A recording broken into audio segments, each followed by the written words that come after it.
Hello everyone! For today's video ay magluto po tayo ng fried chicken at fried pork. At ayan, kanina pala ay pumunta kami ng market para magbili po ng ating lulutuin. At yan, bumili po ako ng 2 kilo ng baboy para sa ating fried pork at nagbili po ako ng isang buong manok para sa ating fried chicken na lulutuin natin mamaya. At ayan na. So, hugasan po muna natin ang ating manok at ang ating baboy para malinis na po yan mamaya. So, yung ginawa ko pala dyan ay pinahiran po siya natin ng pamintang durog at binahid po yan natin at nilagyan po din natin siya ng asin. At siya, tinalo-halo na po siya natin sa ating ginawang pang fry. So, ayan ginawa ko po ay yung harina at saka crispy fry ay tinimpla po natin yan. So, ayan.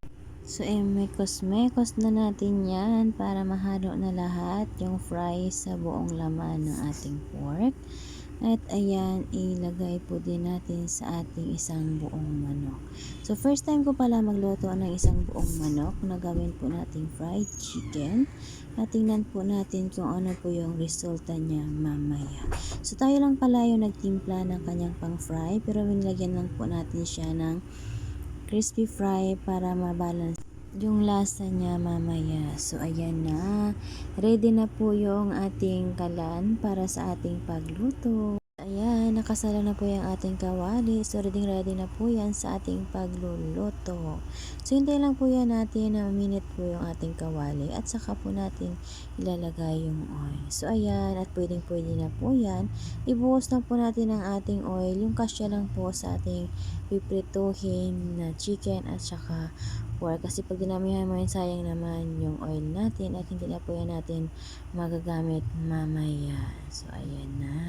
So, hintayin lang po natin na bumubukal-bukal na po ang ating mantika at saka po natin ilalagay ang ating luluto. So, ayan na ang ating isang buong manok. So, ilagay na po natin yan sa mainit na mantika. So, ayan. Nakakatakot naman yung oil.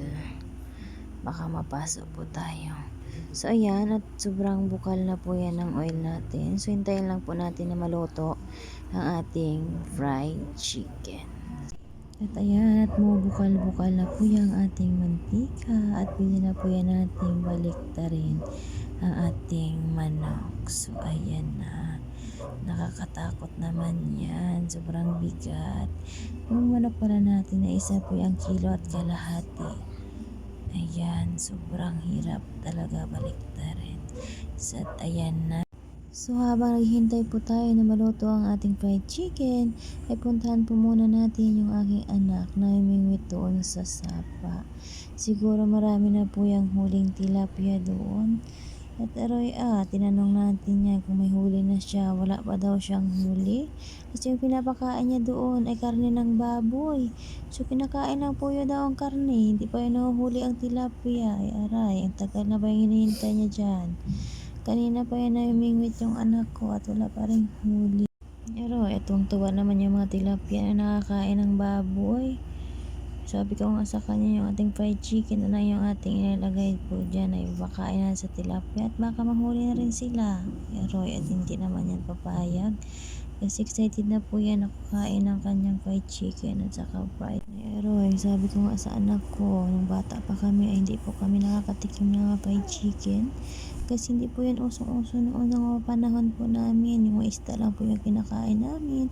Gulay. Yan lang po yung ulam namin noon. Kasi malayo po kami sa bayan. At sa bundok po kami nakatira. Yung ginagawa lang po yun namin noon ay nagbabantay mga kalabaw, nagbabantay ng kambing, nangangahoy sa bukid. Yun, at pumupunta lang po ng eskwelahan tuwing may pasok. At ngayon, sabi ko nga, amat maswerte kayo na ngayon may kuryente, may cellphone. Nakabad kayo sa cellphone kami noon. Wala kaming kuryente, walang cellphone. At maaga pa po kami natutulog noon nung bata pa kami. So, kayon sabi ko nga, ang swerte ng mga bata ngayon kaysa. Kasi hindi po yun nila naranasan yung pamumuhay noon kaysa i-compare natin sa ngayon. So, ayan. At malapit na po yung maluto ang ating fried chicken. So, hintayin na po natin na ilang minuto na yan at maluluto na po yan. At ilagay na po natin yung pundo ng ating pork. So, ayan. Nakaprito na po yung ating pork at malapit na din maluto.